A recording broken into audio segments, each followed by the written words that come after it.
Iran has entered a dangerous new phase in its ongoing crisis.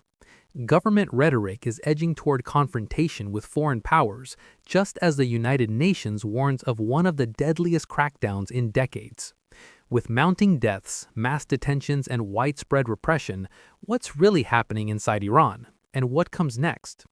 The crisis in Iran continues to deepen as authorities suppress nationwide protests with increasingly aggressive measures, and international pressure mounts. Recent developments show that both domestic and global dynamics are shifting in ways that could shape the country's future. One of the most concerning trends over the past days has been the sharp escalation in official rhetoric from Tehran. Senior Iranian officials have issued warnings that any external military action, particularly from the United States, would be treated as all-out war against the Islamic Republic. A senior Iranian official stated this position openly amid the arrival of U.S. military assets in the region, signaling rising tensions beyond Iran's borders. At the same time, Iran's Revolutionary Guard commander declared that his forces have their finger on the trigger, underscoring Tehran's readiness to confront perceived threats and adding tension to an already volatile regional environment. These more combative statements come as Iran grapples with the deadliest crackdown on protests since the 1979 revolution.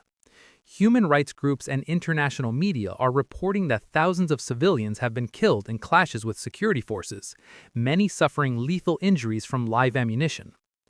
Iranian authorities themselves have released a government figure of at least 3,117 confirmed deaths in connection with the protests.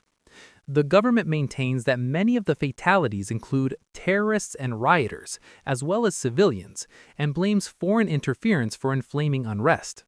However, activist and independent tallies suggest the human cost could be much higher. U.S.-based monitoring groups have reported nearly 4,000 verified deaths, with tens of thousands arrested nationwide.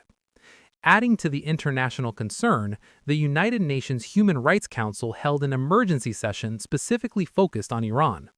At this session, the human rights chief condemned what he described as brutal repression and called for accountability, stating that credible reports indicate unlawful killings, excessive force, and arbitrary detentions. A resolution was also discussed to extend a UN fact-finding mission to investigate these abuses. Iran's ambassador to the UN, however, rejected the proceedings as unlawful interference, repeating the official government narrative that protests were caused by terrorists supported by foreign adversaries. Nations including China, Pakistan, and Cuba criticized the emergency session, framing it as meddling in internal affairs. Beyond the death toll, displacement and repression continue inside Iran. Massive surveillance and security operations are underway, and there are credible reports of violent crackdowns expanding into Kurdish regions and other areas outside Tehran, leading to fear among minority communities. Data from rights organizations shows that demonstrators and bystanders have faced severe injury from live ammunition, and that the death toll may be significantly undercounted due to information shutdowns and restricted access for independent observers. The backdrop of mass detentions, internet blackouts, and aggressive force has created an atmosphere of fear inside the country.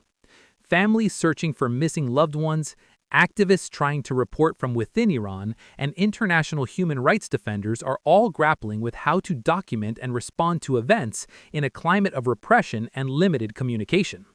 The situation has also drawn geopolitical overtones, with former U.S. President Donald Trump publicly signaling military readiness in response to the Iranian crisis, including reference to an approaching U.S. carrier strike group. The possibility of escalation beyond internal repression has entered international discourse.